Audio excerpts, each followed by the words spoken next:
Hey iconic viewers, வணக்கம் and welcome to our channel Icon. இந்திய வரலாற்றுல ரொம்ப பரபரப்பா பேசப்பட்ட கடத்தல் சம்பவங்கள்லயே மிக முக்கியமான ஒரு சம்பவம் தான் வீரப்பன் கன்னட சூப்பர் ஸ்டார் ராஜ்குமார் அவர்களை கடத்தின சம்பவம்.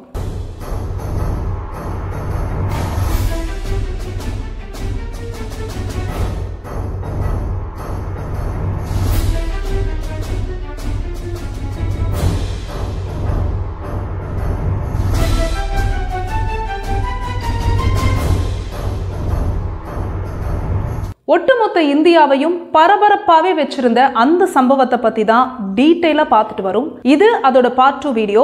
இந்த வீடியோ பார்க்கறதுக்கு முன்னாடி பார்ட் 1 வீடியோவை பார்த்துட்டு அப்புறம் இதை பாருங்க. அப்பதான் இந்த வீடியோ உங்களுக்கு புரியும். பார்ட் 1 வீடியோவோட லிங்கை கீழே டிஸ்கிரிப்ஷன்ல கொடுக்குறோம், பாருங்க. அது ஜூலை 30ஆம் தேதி 2000ஆவது வருஷம் இரவு 9:30 மணி. வெளியே ஜோனு மழை. அப்பதான் சாப்பிட்டு முடிச்சிருந்த நடிகர் ராஜ்குமார் டிவி பார்த்துட்டு இருக்காரு. அப்ப கதவு தட்டுற சத்தம். ராஜ்குமாரோட சேர்த்து அவருடைய மருமகன் S.A. கோவிந்தராஜ், உறவினர் நாகேஷ், அப்புறம் அவரோட துணை இயக்குனர் நாகப்பாங்கிறவங்களையும் அந்த கொற்ற மழையில காட்டுக்கு கூட்டிட்டு போறாரு வீரப்பன். இந்த தருணத்துல தன்னோட அலட்சியத்தை நினைச்சு கண்டிப்பா நடிகர் ராஜ்குமார் ஃபீல் பண்ணியிருப்பாரு அப்படிங்கறதுல எந்த ஒரு சந்தேகமும் இல்லை. அலட்சியமா? அது என்ன அலட்சியம்? ராஜ்குமார் தன்னோட சொந்த ஊருக்கு வந்துட்டாரு அப்படிங்கிறது மாப்பிள்ளை வந்தாச்சுங்கிற ஒரு பேஜர் தகவல் மூலமா தெரிய வர ஜூலை 30ஆம் தேதி ராஜ்குமாரை கடத்துறாரு வீரப்பன். கன்னட சூப்பர் ஸ்டார் ராஜ்குமார தமிழன் வீரப்பன் கடத்திட்டாரு அப்படின்னு அது இனப்பிரச்சனையா மாறி ஒரு சில தமிழர்கள் தாக்கப்படுறாங்க. இரு மாநில அரசும் ஏற்கனவே வீரப்பனை சந்திச்சு பேசி அறிமுகமாகி இருந்த நக்கீரன் இதழோட ஆசிரியர் திரு நக்கீரன் கோபால், அப்ப அந்த நக்கீரன்லயே மூத்த பத்திரிகையாளரா இருந்த திரு சிவசுப்பிரமணியம் உள்ளிட்ட ஒரு குழுவை அரசு தூதுவரா நியமிக்கிறாங்க. இப்ப முதற்கட்ட சந்திப்பு நடக்குது. அங்க தூதர் குழு ராஜ்குமாரையும் பாக்குறாங்க. இரு மாநில அரசும் முதல்ல ஒரு கோரிக்கையாச்சும் நிறைவேற்றலாம் அப்படின்னு சொல்லி 51 தமிழ் தடா கைதிகளை விடுதலை செய்ய முடிவெடுக்கிறாங்க. இந்த சமயத்துல வீரப்பனால் சுட்டுக் கொல்லப்பட்ட police sub inspector Shakeel Ahmad அவங்களோட அப்பா அப்துல் கரீம் சுப்ரீம் கோர்ட்ல மனு போடுறாரு. அதனால தடா கைதிகள் விடுதலை ஆகுறதுல இழுபறி ஆகுது. அதுக்கப்புறம் என்ன ஆச்சு? இப்ப வாங்க வீடியோக்குள்ள போலாம். இது வீரப்பன் கடத்திய ராஜ்குமாரின் அந்த 108 நாட்கள் பார்ட் 2 இந்த சேனல் ஐகான்.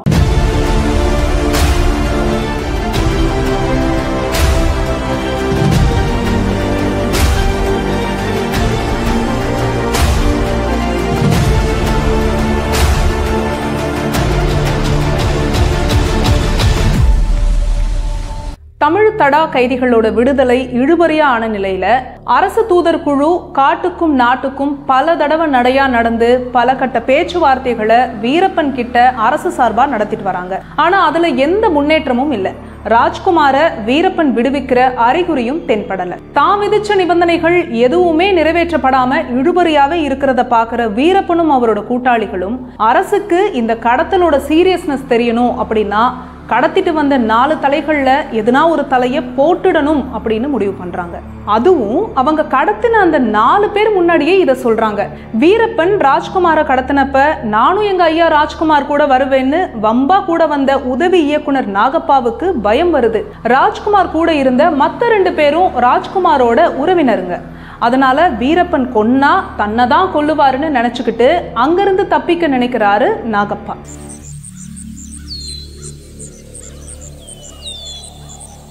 அன்னைக்கு நைட்டு எல்லாரும் தூங்கிட்டு இருந்த சமயத்துல வீரப்பனும் தூங்கிட்டு இருக்காரு.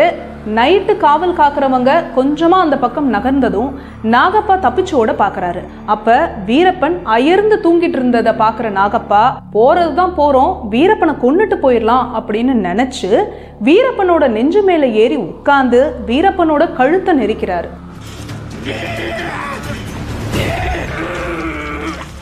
தூங்கிட்டு இருந்தப்ப திடீர்னு யாரோ கழுத்தை நெரிக்கிறதுனால அந்த பதட்டத்துல பக்கத்துல இருந்த துப்பாக்கி வீரப்பன் கைக்கு தட்டுப்படல.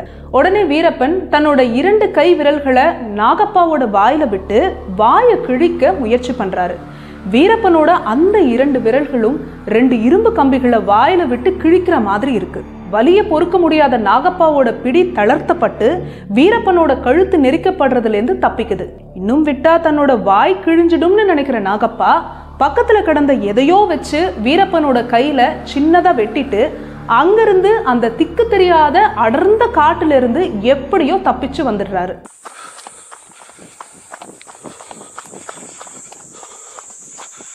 இப்ப இரு மாநில அரசுக்கும் சரி, ராஜ்குமார் அவர்களோட குடும்பத்தாருக்கும் சரி பயம் தொத்திக்குது. வீரப்பன் பிடியில இருந்து ஒரு ஆள் தப்பிச்சு வந்தது மட்டும் இல்லாம அவரை கொல்லவும் முயற்சி பண்ணிட்டு வந்திருக்காரே, அதனால வீரப்பன் கோபத்துல ராஜ்குமார் எதனா பண்ணிடுவாரோ அப்படின்னு பயப்படவும் ஆரம்பிக்கிறாங்க. இந்த தருணத்துல தான் வீரப்பன் நிபந்தனைகள்ல கேட்ட பெரிய தொகை பணம் வீரப்பனுக்கு கொடுக்கப்பட்டதா சொல்லப்படுது. ஆனா அத கவர்மெண்ட் எந்த இடத்துலயும் அபிஷியலா சொல்லல. இப்ப வரைக்குமே அது ரகசியமாவே பாதுகாக்கப்படுது. அதனால இந்த பணம் பரிமாற்ற தகவல்கள்ல எந்த அளவுக்கு உண்மை இருக்கு அப்படின்னு சரியா தெரியல. அதுக்கப்புறம் ஒரு கட்டத்துல இனிமேல் நக்கீரன் கோபால அரசு தூதரா அனுப்ப வேண்டாம், அவங்களுக்கு பதில் இவங்களை அனுப்புங்க அப்படின்னு ஒரு 3 பேரோட பெயர்களை வீரப்பன் தரப்புல இருந்து சொல்லப்படுது. அது ஐயா பழ நெடுமாறன், மனித உரிமை போராளி கே சுகுமாரன், பழங்குடி மக்களோட முன்னேற்றத்துக்கு பணியாற்றிட்டு வந்த பேராசிரியர் கல்யாணி. முதற்கட்டமா இந்த புதிய தூதர் குழு பேச்சுவார்த்தைக்கு வீரப்பனை சந்திக்க காட்டுக்குள்ள போறாங்க. வரும்போது ராஜ்குமார் கூட சேர்ந்து கடத்தப்பட்ட ராஜ்குமார் அவர்களோட மருமகன் கோவிந்தராஜுவை கூட்டிட்டு வராங்க. அவருக்கு உடல்நிலை சரியில்லாத காரணத்தினால வீரப்பனே அவரை இவங்க கூட அனுப்பி வைக்கிறாரு. அதுக்கப்புறம் மறுபடியும் இந்த புதிய தூதர் குழு நவம்பர் 14ஆம் தேதி காட்டுக்கு வீரப்பனை பார்க்க போறாங்க. நவம்பர் 15ஆம் தேதி வீரப்பன் ராஜ்குமாரை அவங்க கூடவே விடுவிச்சு அனுப்பி வைக்கிறாரு.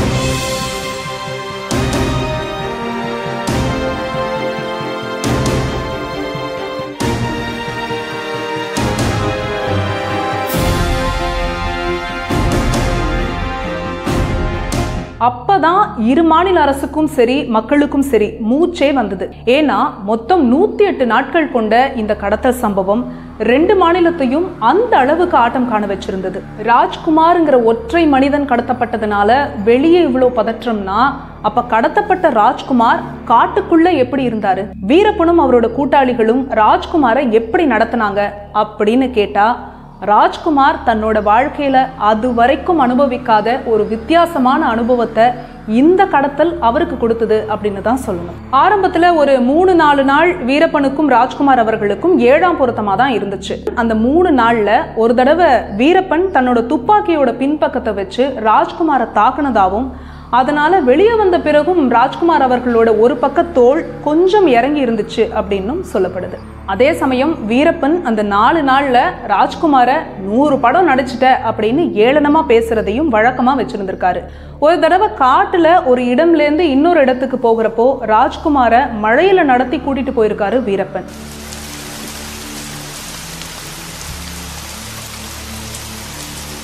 ஏன்பா மழையில கூட்டிட்டு போற, மழை விட்டதும் போலாமே அப்படின்னு ராஜ்குமார் கேட்டதுக்கு, என்னையா நீ 100 படம் நடிச்சுட்ட, இன்னும் இது கூட தெரியல, மழையில நடந்து போனாதான் கால் தடம் பதியாது, இல்லைன்னா அதிரடி படையெல்லாம் மோப்பம் பிடிச்சு வந்துருவாங்க அப்படின்னு சொல்லியிருக்காரு. அதே மாதிரி ராஜ்குமார் கடத்தப்பட்ட மறுநாள் வழக்கம் போல பிபிசி நியூஸ் கேட்டுட்டு இருந்த வீரப்பன் ராஜ்குமார் கடத்தல் பத்தி அதுல நியூஸ் வராததால, என்னையா நீ 100 படம் நடிச்சிட்ட, உன்னை கடத்திட்டு வந்திருக்கேன், நியூஸ்ல கூட சொல்ல மாட்டாங்க அப்படின்னு ஏளனமா பேசுவாராம். பெரும்பாலும் தான் நடிக்கிற படங்கள்ல ராஜ்குமார் பாடவும் செஞ்சுட்டு இருந்ததுனால எப்பெல்லாம் வீரப்பனுக்கு போர் அடிக்குதோ அப்பெல்லாம் ராஜ்குமாரை பாட சொல்லுவாராம்.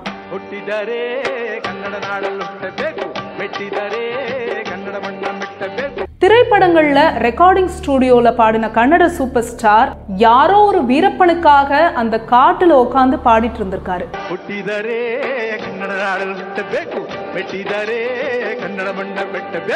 ஆனா 4-5 நாளுக்கு அப்புறம் இனம் புரியாத ஒரு நட்பு வீரப்பனுக்கும் ராஜ்குமாருக்கும் நடுவுல ஏற்படுது. அதுக்கப்புறம் ரொம்ப மரியாதையாவும் கனிவாவும் ராஜ்குமார் கிட்ட நடந்துக்கிறாரு வீரப்பன். ராஜ்குமாரும் தனக்கு தெரிஞ்ச யோகா பயிற்சி எல்லாம் வீரப்பனுக்கு சொல்லி கொடுத்து வீரப்பனுக்கு யோகா மாஸ்டர் ஆகிறாரு. இது இப்படியே போயிட்டு இருக்க ஒரு நாள் ராஜ்குமார் வீரப்பன் கிட்ட, நீ என்னை கடத்தி கூட்டிட்டு வந்தப்போ காட்டுல ஒரு இடத்துல மழையில எல்லா தவளைங்களும் சேர்ந்து கத்த ஆரம்பிச்சுது, திடீர்னு மொத்தமும் நிறுத்திட்டு திரும்பவும் ஆரம்பிக்கும், அதை கேட்கவே நல்லா இருந்துச்சு, ஆனா அன்னைக்கு கடத்தப்படுறோம் அப்படிங்கிற பதட்டத்துல அதை என்னால ரசிக்க முடியல, அதை இப்ப கேட்கணும் போல இருக்கு அப்படின்னு சொல்ல வீரப்பன் அமைதியா கேட்டுக்கிட்டாராம். அதுக்கப்புறம் ஒரு நாள் நல்ல மழை.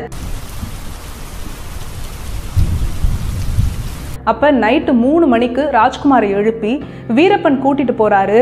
இந்த நேரத்துல எங்க போறோம்னு ராஜ்குமார் கேட்க எதுவுமே சொல்லாம ஒரு இடத்துக்கு கூட்டிட்டு போய் ராஜ்குமார் ஆசைப்பட்ட மாதிரியே தவளைகள் ரீங்காரம் பாடுறதை கேட்க வச்சிருக்காரு வீரப்பன்.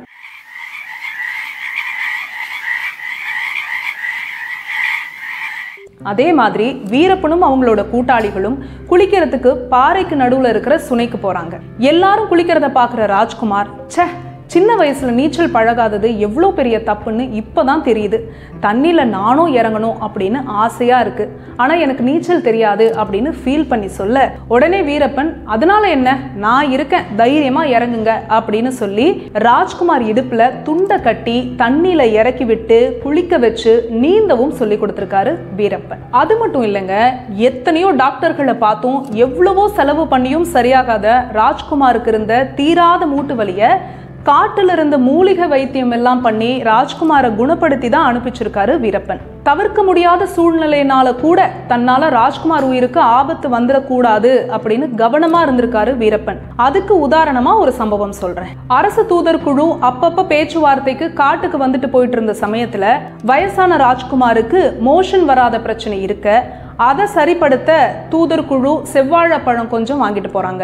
பழமா வாங்கிட்டா நிறைய நாட்களுக்கு தங்காது, வேஸ்டா போயிடும் அப்படின்னு 2 மட்டும் பழத்த பழமாவும் மத்ததெல்லாம் கொஞ்சம் காய் வாட்டமாவும் வாங்கிட்டு போறாங்க. வீரப்பனும் அவரோட கூட்டாளிகளும் இந்த அரசு தூதர் குழுவை காட்டு வழியா ராஜ்குமார் இருக்கிற இடத்துக்கு கூட்டிட்டு போயிட்டு இருக்காங்க.